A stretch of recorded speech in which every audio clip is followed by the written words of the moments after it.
বর্তমান বিশ্ব ফুটবলে এমন কিছু মিডফিল্ডার আছেন যারা শুধু মাঝমাঠে খেলেন না, তারা পুরো ম্যাচের গতিপথ বদলে দিতে পারেন। আর তাদের মধ্যে তিনটি নাম এখন সবচেয়ে বেশি আলোচনায়।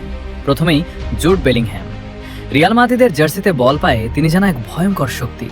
মাঝমাঠ থেকে আক্রমণে উঠে আসা, প্রতিপক্ষের ডিফেন্সে চাপ তৈরি করা এবং গুরুত্বপূর্ণ সময়ে গোল করে ম্যাচ ঘুরিয়ে দেওয়া, সবকিছুতেই তিনি দুর্দান্ত।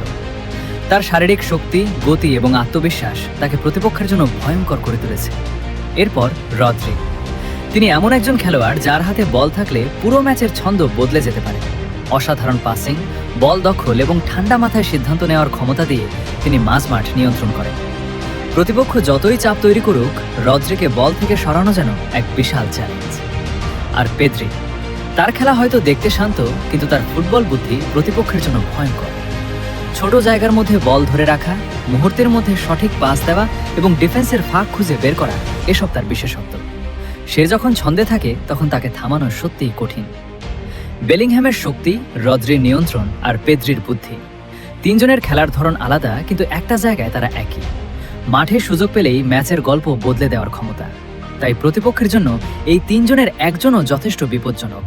আর একই মাঠে থাকলে তখন মাঝমাঠের লড়াইটা হয়ে উঠতে পারে ভয়ঙ্কর।